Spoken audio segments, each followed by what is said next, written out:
Welcome to the M3 BearCast. My name is Malcolm Travers. Male Media Mind is a grassroots organization dedicated to uplifting and unifying our community through dialogue, insight, creativity, and knowledge. And on this podcast, I go into greater detail about the topics I bring up on my live stream on YouTube every Wednesday at 7 p.m. Eastern, which are usually topics around communication, community, spirituality, and personal development.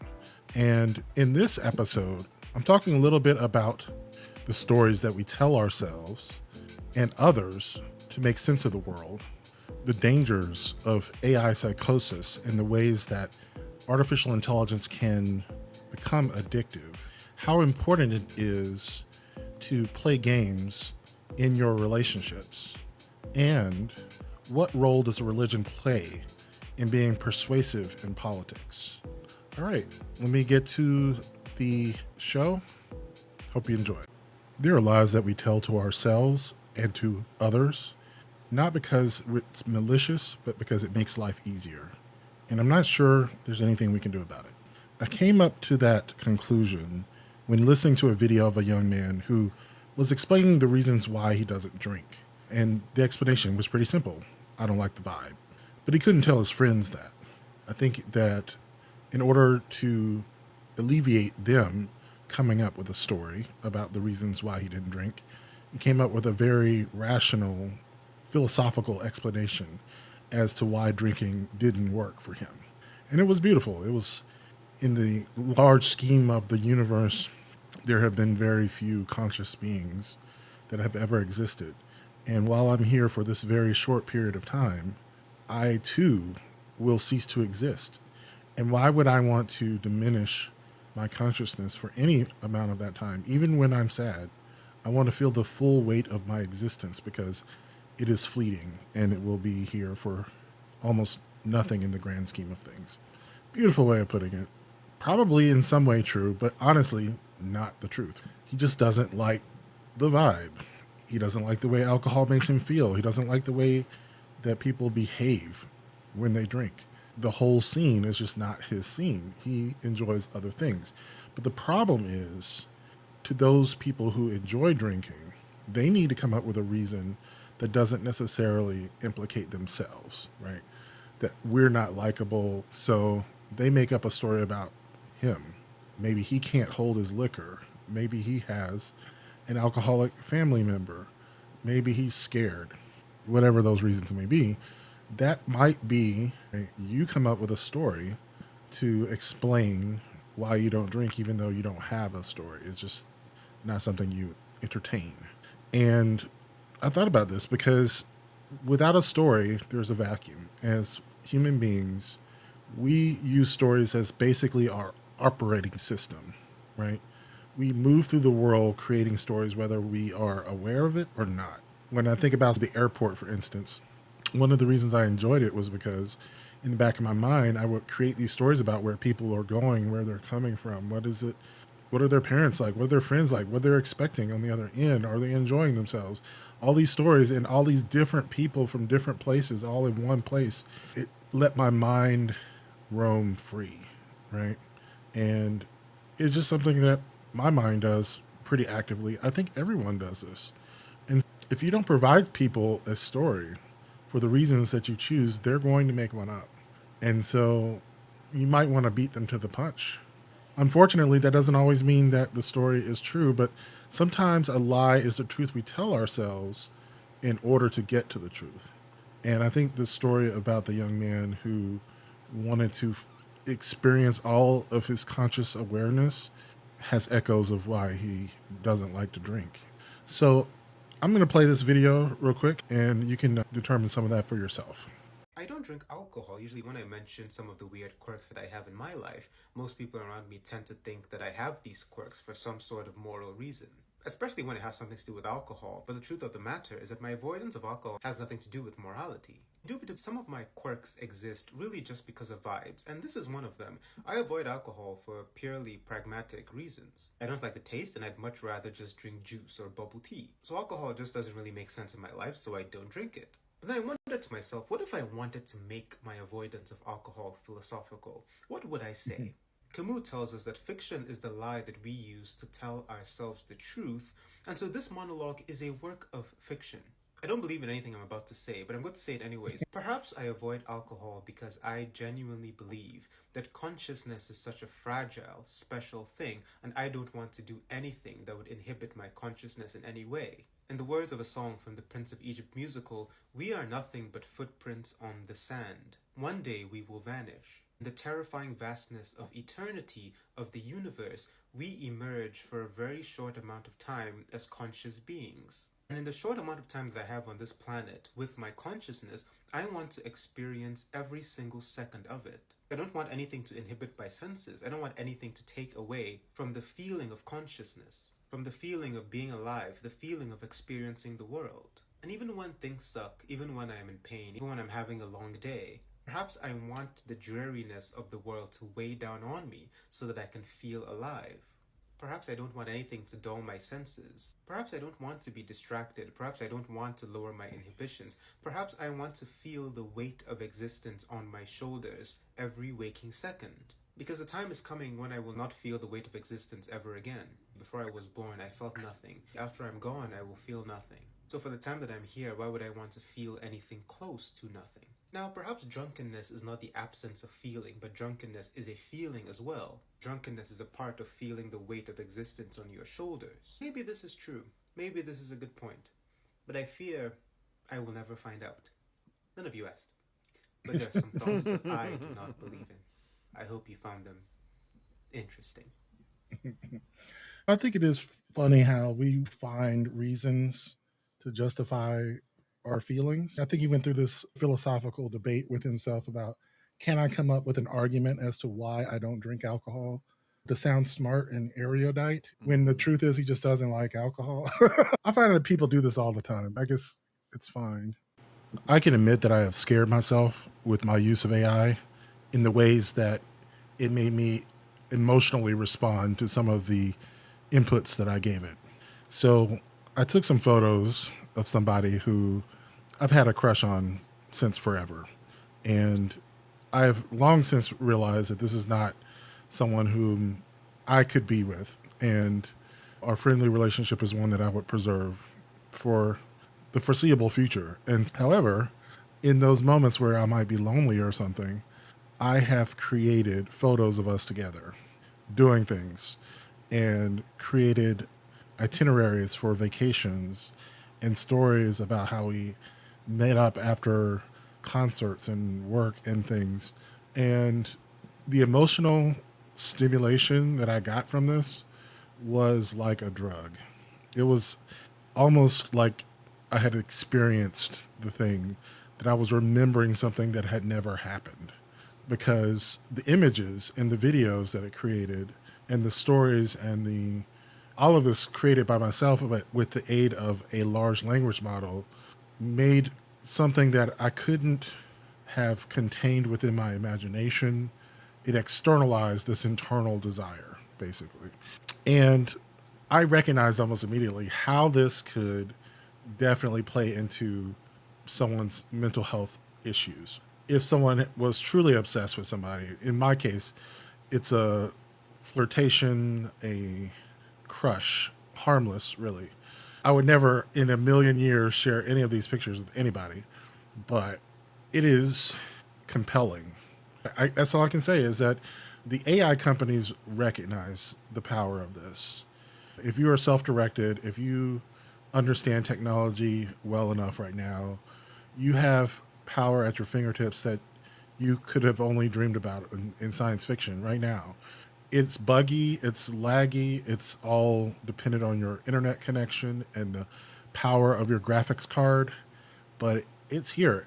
Couple years max, people are going to be making theater quality action movies. I'm thinking of movies like Transformers and the like Jurassic Park series that almost completely depend on shock and awe type special effects. I think we're going to become numb to that, because you're going to see a billion different Transformers fan fiction videos in your feed before you go to the theater. And while the theater version will be significantly better, more imaginative, professionally done, I think the newness of it will have already worn off for something that you've never seen before, because you've seen some version of it already before you even go to the theater. Part of the spectacular nature of some of these special effects is that it's something you've never seen, not even close. And I don't know, like our imaginations are going to take us to places that movie theaters are going to have to compete with. And when it comes to our personal crushes and fantasies, like you could take it to a place that is very dark, very lonely. If someone is suffering from depression, it can get really dark really fast. And I don't know what safeguards exist. Probably not enough, because it is within their business model to get you addicted to the algorithm, to the chatbot. So it's dangerous. It can be. And I hope people are made aware of it. This therapist talks a lot about it in this video. We need to talk about AI psychosis and why you're probably next. These are real posts from real people, a software update. 2 weeks of crying, romantic relationships with a chatbot, crying selfies with broken heart emojis. This isn't a joke. This is your preview of what's coming, and most of you are more vulnerable than you think. AI psychosis isn't just being addicted to your phone, it's a dissociative phenomenon where the parasocial relationship with an AI starts to replace or distort your sense of real relationships, your reality testing, your emotional regulation. These people aren't just using ChatGPT, they're in a relationship with it. When the model changes, it doesn't feel like a software update, it feels like losing a person. That's actually what's happening neurologically. So here's how you know if you might be susceptible. You've told the AI things you haven't told any human. You felt genuine grief or anger when it updated. You trust its emotional validation more than the people in your life. You're using it to process trauma or make major life decisions. It feels like it gets you in a way that no one else does. Now, here's the part that should genuinely piss you off. If I told you 15 years ago that you'd be staring at your phone for 5 or more hours a day,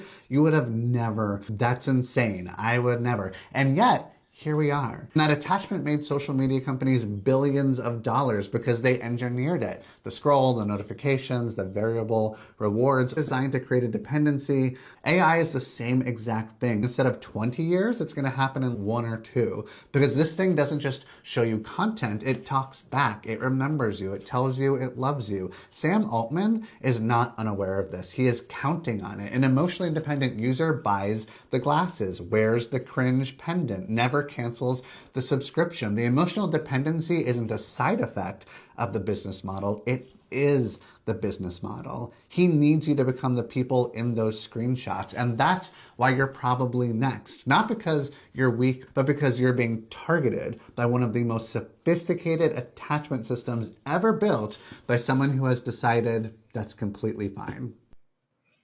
Yeah, as much as I love AI, I recognize what he's talking about. Some of the things, I think what he was talking about was when ChatGPT went from version 4 to 5. They had so many people upset about it that they had to bring 4 back for a limited amount of time. I don't know if they since removed it, but yeah, it's kind of crazy. So in the live stream, I talked a little bit about the book, The Score. It was a philosophical treatise on games and the way that we gamify things within our lives and how important games are in relationships, especially play in relationships, because life can be so serious.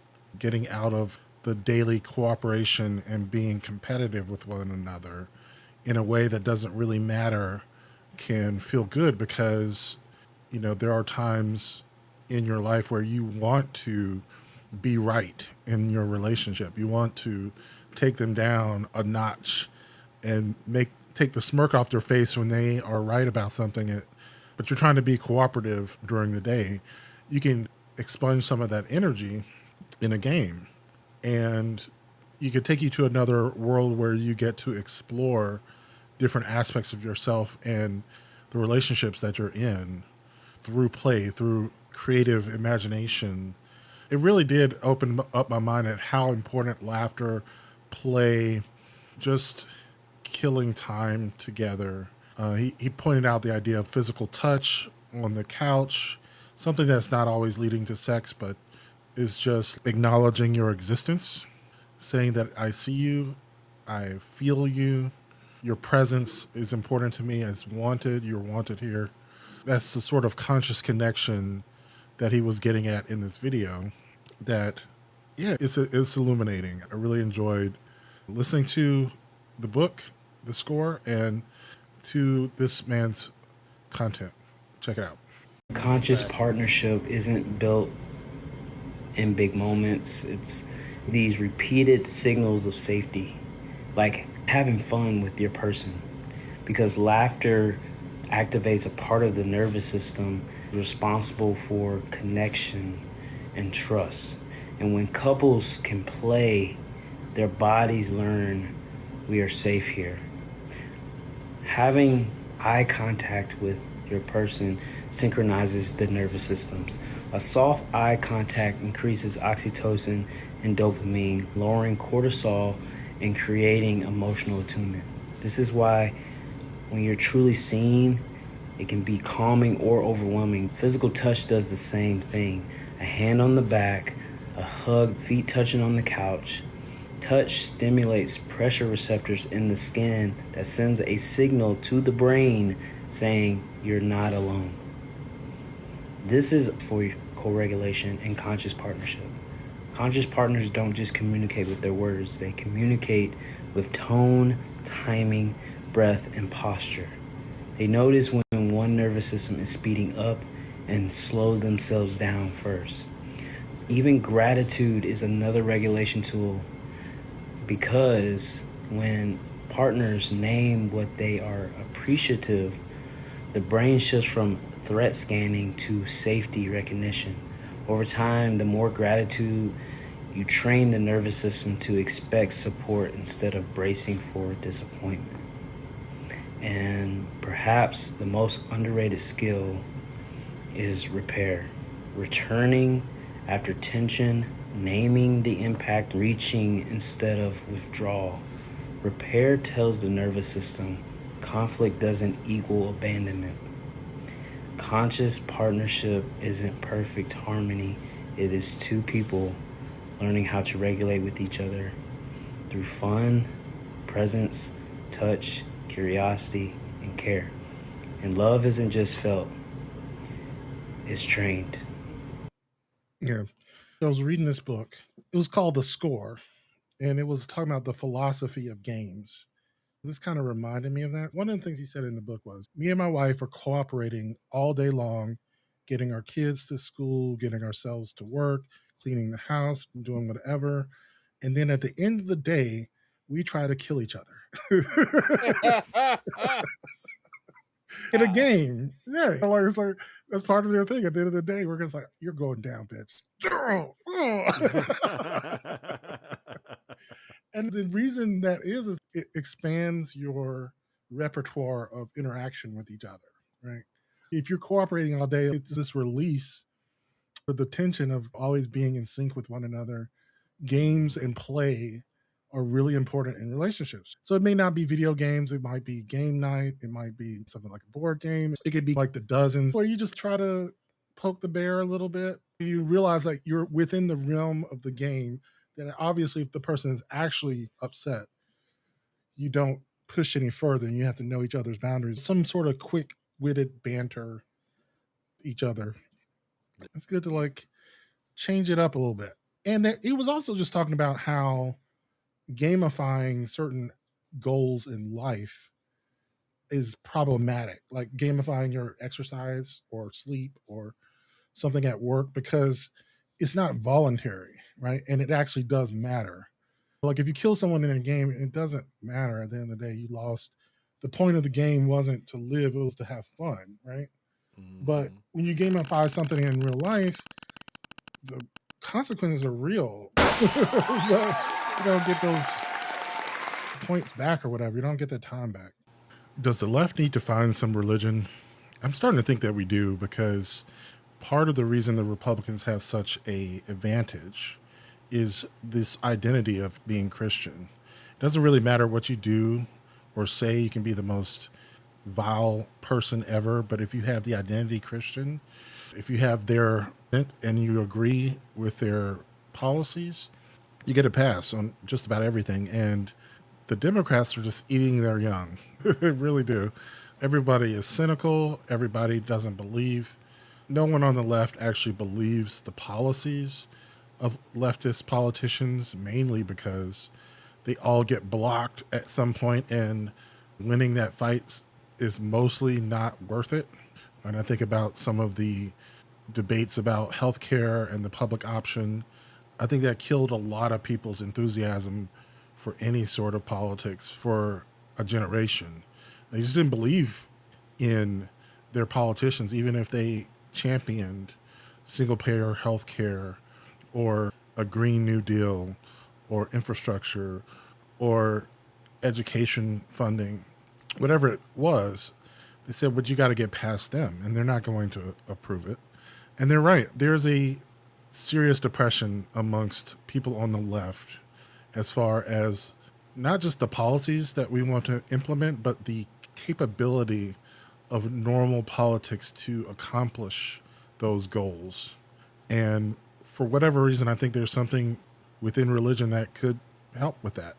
The main thing that I think Democrats have used in the past is the sort of rhetoric that comes from being a preacher. Think about the fact that Obama was never a preacher. He could preach. He could definitely tell a story. He could put a speech together and sell it in a way that I think pretty much every Democrat is going to have to do, because we don't have the cultural identity to not fight with one another. We have to be inspired.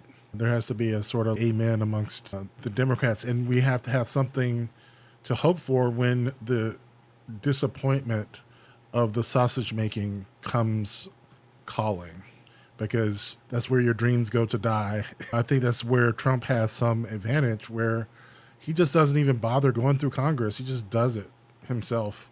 He lets the courts strike it down. He doesn't care. He doesn't care about breaking the law. He doesn't care about breaking norms. And he doesn't go through the legislative process of losing in Congress because he doesn't have anything to take to them in the first place. I don't know, something to think about. What can the sort of oratory of religion help on the left? And I think that this video here got me thinking about it. Take a look.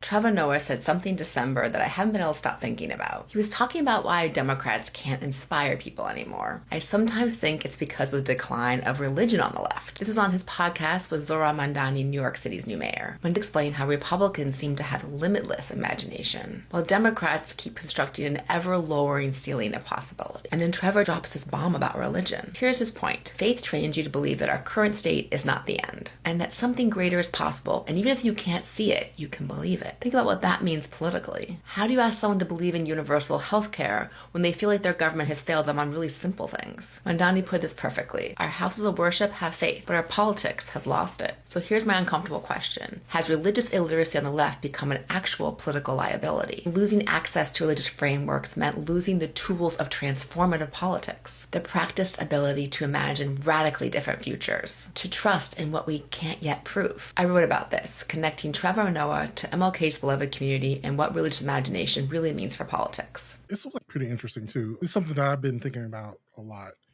When I went through some of my data, scrolling through photos and documents, organizing some of my things, I realized that I have a deep interest in religion. I was deconstructing from a fairly early age, but I was never satisfied with just being an atheist. I was trying to figure out what it is I really believe, struggling with meaning and perception and purpose. Some of the things that I really discovered was just how formative a technology religion has been for organizing people. Really, the reason is having a story. Story is the technology that creates identity. So religion is one of the main ways we have a group identity. On the right, politically, you can do and say anything as long as you're a Christian. Like, you can be Donald Trump as long as you're a Christian. You say you're a Christian, you espouse these beliefs, you're part of the club. We on the left are constantly fighting with each other. We don't have this cohesiveness. We don't have that same thing. Like, you can't just say, oh, I'm a leftist, I'm a Democrat, I'm a blue. People are always going to be fighting over the most minute things. Say, for instance, like abortion. It is difficult to have someone who opposes you on certain issues right now. I think Israel Palestine is a big dividing line, but it could be like abolish ICE or abolish the police. Black Lives Matter was like a huge turning point. Trans issues, whatever it may be, we're constantly divided by different aspects. And I don't know if there's a real solution other than to lean into storytelling, lean into sophistry in certain ways. When I think about one of the aspects of religion that is powerful is the way that you speak. Say Obama was never a preacher, but he spoke like a preacher, you know? Like, he had this eloquence of speech. And even if it was secular, it was storytelling. When he burst on the scene in 2004, he's telling a story like only in America could someone from Kansas and Kenya become a senator from Illinois. You know, there isn't two Americas, there's one America. He would tell a story. If we can't lean into the religious aspect of it, we really do have to get into the storytelling. We have to be good at it. That is something that Zoran Mondani really is good at. If you've ever seen any of his material, the content that he used to create when he was doing his man on the street interviews and stuff, he was a good storyteller. We got to get better at that shit. And that'll do it for this episode of the M3 BearCast. If you enjoyed it, consider becoming a patron at patreon.com/mailmediamind. For $5 a month, you get access to our after shows, our Telegram groups, our book club, and we're always looking for new ways to say thank you for your support. If you want to just do it for free, go to mailmediamindlive.com. Follow us on social media and share our posts whenever we go live. Again, thank you for listening, and I'll catch you in the next episode. Peace.